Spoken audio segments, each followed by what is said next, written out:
Your intense attraction to someone isn't always a sign of compatibility. It is often a biological error. We generally assume that the spark we feel is our intuition telling us we found the one, but the reality is a whole lot more subtle. So, why does the person who treats you the worst often feel like the one you want the most? Well, this is the core paradox of desire hijacking. The moment your own brain's reward system gets turned into a cage, you don't even want to leave. Let's just let that sink in for a moment. This one idea challenges one of the most fundamental beliefs we have about romance and connection. We're taught to chase that spark, right? To trust that overwhelming feeling of chemistry. But what if that feeling isn't a compass pointing you toward a healthy relationship at all? What if it's actually your brain's alarm system warning you that you're being primed for a totally manufactured addiction? This is the big question we're going to unravel today. And it's a question that has confused and tormented people for, well, forever. It just doesn't make any sense logically. You know you should walk away, your friends are all telling you to leave, but every single part of you is screaming to stay, to try harder, to just win them back. This isn't a failure of your character, it's a feature of your brain chemistry being expertly played. Okay, so let's get into the mechanics here. This isn't just about having bad luck in love. There's a real mechanism at play. It's called desire hijacking. It's a documented cognitive shift where someone, either on purpose or not, steers your attraction by manipulating your brain's reward circuits. This goes way beyond just having a type. It's a process that can twist a healthy desire for connection into a desperate, painful obsession. And this dynamic, it's not just limited to romantic relationships. We see this exact pattern in all sorts of places. High-pressure mentorships, restrictive social groups, even some cults. Basically, anywhere a controller needs you to be emotionally dependent for their own sense of power or validation, you can find the fingerprints of desire hijacking. It works by making you believe the intense highs are proof of some unique, soulmate-level connection, while making you think the lows are all your fault. And here you can really see the core difference laid out. An authentic connection, it feels safe. It's stable. It might be exciting, sure, but underneath it all is a sense of security that actually lets you grow. A chemical obsession, though, that's built on a foundation of pure anxiety. It's wildly unpredictable with these incredible highs and just devastating lows. You're not growing, you're just constantly scrambling for validation to get your next fix and to keep that anxiety away. The goal shifts from building a future together to just surviving the day. So how does this actually happen? Well, it's not random. It's a systematic, predictable, and honestly, a terrifyingly effective three-stage pattern.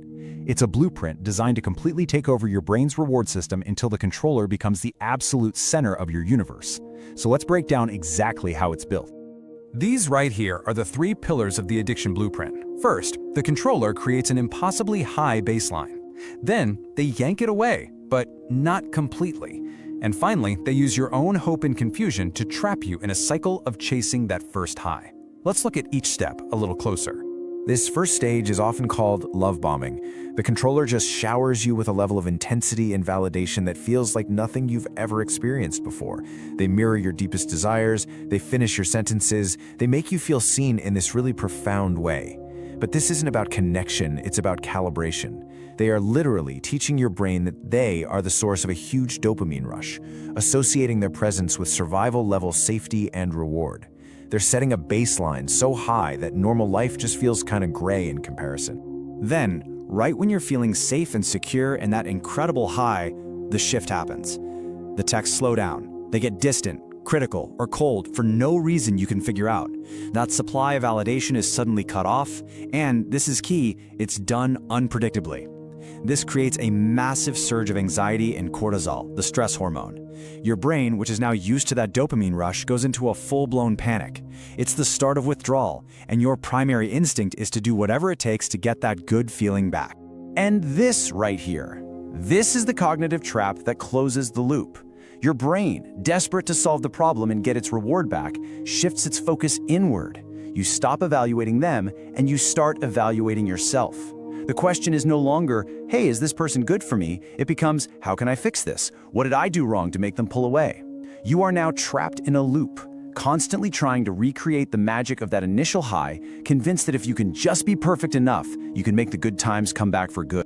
So the real takeaway here is that the controller has now outsourced the work of control to your own brain. Your brain has this powerful primal drive to solve these variable reward patterns. They don't have to actively manipulate you every single day. They just have to stay inconsistent. A little bit of warmth here, a flash of coldness there, and that's all it takes to keep you locked in that hope loop, forever chasing the next hit. All right, let's dig a little deeper into the psychological science that makes this whole blueprint so devastatingly effective. This isn't just about emotions, it's about exploiting fundamental, hardwired cognitive processes that are built into every single one of us. This is the engine of the entire system, intermittent reinforcement. You see, when a reward is predictable, we get used to it. But when it's unpredictable, like when you pull that slot machine lever and you might win, your brain releases way more dopamine in anticipation of the reward than from the reward itself. The controller basically turns their affection into a slot machine. You just keep pulling the lever, putting in more effort, more time, more of yourself, just hoping for that jackpot of validation that you got at the beginning. And over time, this intermittent reinforcement leads to something even more alarming called incentive salience. This is when your brain's whole priority list gets completely hijacked. The trigger, in this case the person and the possibility of their validation, becomes so compelling, so important that it literally starts to outrank your fundamental survival needs. You'll skip meals waiting for a text. You'll lose sleep analyzing their behavior. Your own well-being becomes secondary to the chase for that neurochemical reward.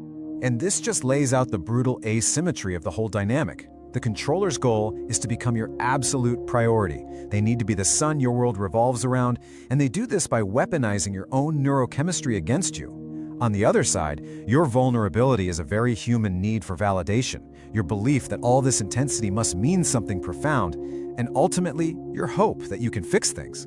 They're playing a game of control, and they're using your hope as the main game piece. So now that we understand the trap, how in the world do we get out?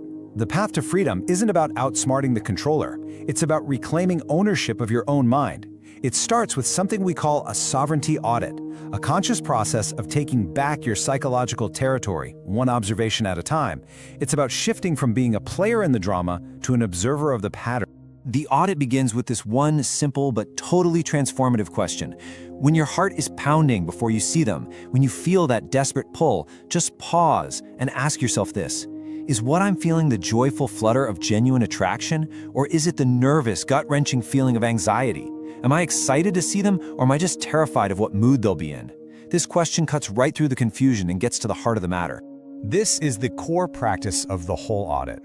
You start treating your intense feelings not as these sacred truths about your connection, but as raw data. That rush of anxiety? That's a data point. That desperate need for a text back? Data point. That feeling of relief when they finally respond? Another one. By observing your feelings instead of being consumed by them, you create this vital space for logic and self-preservation to finally re-enter the picture. You become a scientist of your own experience. And believe me, the data will clearly show a pattern of addiction, not affection. So once you have the data, the escape plan becomes pretty clear. First, you continuously conduct that chemistry audit to reinforce your awareness. Second, and this is completely non-negotiable, you begin a no-contact detox. And third, you start the work of reclaiming your own narrative. This means actively remembering who you were before this person became your #1 priority. It's reconnecting with friends, reviving old hobbies, and rebuilding an identity that doesn't revolve around them. And this right here captures the essential mindset shift you need for the detox to work. You have to stop seeing them as a person to be understood or a relationship to be fixed. You have to reframe them in your mind as an addictive substance. I mean, you wouldn't try to have a reasonable conversation with a slot machine, right? And you wouldn't try to negotiate with a drug. You create distance to allow your brain chemistry to heal and reset. And that takes time and patience, just like any other kind of withdrawal. Okay, so let's bring this all together. Understanding desire hijacking isn't about blaming yourself for falling into the trap. Not at all. It's about empowering yourself with the knowledge to recognize the pattern, break free from it, and make sure that going forward, you are the one in control of your own reward system. Your neurochemistry should serve your well-being, not someone else's agenda. If there is one piece of conventional wisdom we really need to just retire, it's this blind faith in the spark. The most intense sparks often come from the most flammable situations. A healthy connection feels like a warm, steady hearth. A hijacked connection feels like a wildfire. So learn to see that overwhelming, chaotic intensity not as a green flag, but as a potential red flag, a sign that someone might be trying to burn down your boundaries way too quickly. And that leads us to the most powerful reframe of all. You see, The reason this feels so impossible to escape is because you think your battle is with your love for this one unique, irreplaceable person. But that's not actually what's happening. You are addicted to the pattern of intermittent reinforcement, to the cycle of high highs and low lows, to the hope loop. And when you realize this, the person loses all their mystical power over you. They're not a soulmate. They're just the administrator of the pattern your brain got hooked on. And the good news is, patterns can be broken. Ultimately, this is all about sovereignty. Your mind, your emotions, your neurochemistry, they belong to you. Your heart is not public property to be colonized by someone else's need for control.